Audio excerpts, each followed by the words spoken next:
With a world crafted out of yarn and stitched up fabric, Poochy and Yoshi's Woolly World on the 3DS makes for a very fun and addicting game.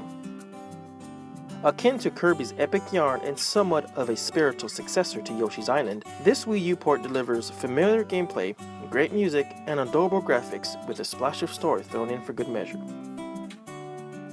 With its light plot, Yoshi's Woolly World starts off with Kamek transforming multiple Yoshis into little adorable yarn bundles scattered throughout 6 World, and it's up to Yoshi to rescue them.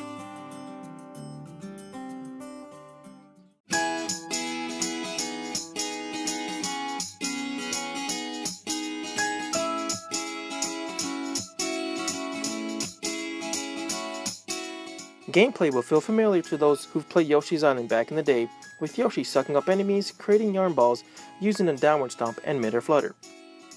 Environmental elements add to the gameplay in small but very creative ways. Blocks in your way have a piece of yarn sticking out to pull, and chain chomps can be hit with the ball to turn them into boulders, allowing you to use them to access previously blocked paths, and sections can be crumbled like an accordion to reveal a hidden path. This adds to the already vivid world, but where it falls a bit is certain hidden sections just go transparent, breaking the playful visuals instead of having something creative such as the foreground unravel like a knitted section or yarn collapsing. Items are a staple for Yoshi games, but Woolly World gives you an incentive to collect them all. Beads can be spent on power badges that give you added support, like having Poochy in every level, recovering from bottomless pits, and use items that give Yoshi different abilities. Collecting all flowers in a level gives you a chance at a bonus end level, and getting all of them in the world opens up a secret level at the end. But my favorite has to be the yarn bundles. Finding them all in a level unlocks a different yarn skin for Yoshi, adding to the already colorful world. The game has 2 modes, Classic and Mellow, the latter geared towards more casual gamers and children. In Mellow mode, Yoshi gains wings to fly indefinitely and has Poochy pups accompany him, replacing the yarn balls you get from enemies and can be thrown. These cute and adorable pups sniff out hidden items, paths, and even protect Yoshi from enemies.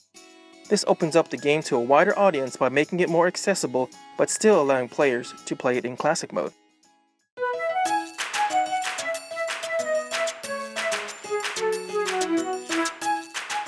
Unlike Mellow mode, where Poochy pups accompany Yoshi each level, Poochy himself is underutilized, only being included in a handful of levels unless you spend your beads on power badges.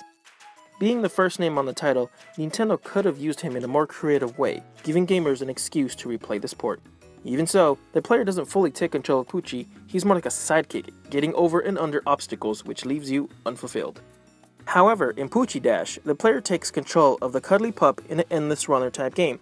You control Poochy as he runs through levels, collecting as many beads as he can and finding his Poochy pups along the way. It's an added bonus and a nice break from the main game, adding a competitive feel. Yoshi's Hut and Yoshi Theater are 2 more bonuses to this port. In Yoshi's Hut, you can customize your look by decorating Yoshi with different patches you've collected and drawing designs directly on him. There's Easy Mode, that does a great job for beginners, and Expert Mode, where you're in control of each part of Yoshi. Yoshi's Theater brings 31 stop-motion animated shorts, unlocking one each day after the last one has been watched. Although this doesn't impact gameplay directly, it does add some bonus content to enjoy while taking a break from gaming.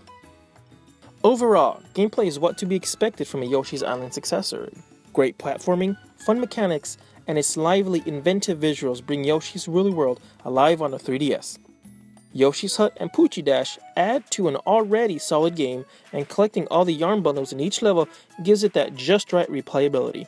Throw in a charming soundtrack, Poochy and his pups, and you get a solid Nintendo title even with its few shortcomings. What are your thoughts on this 3DS port? We love to hear from you, so be sure to comment below, and don't forget to like and subscribe.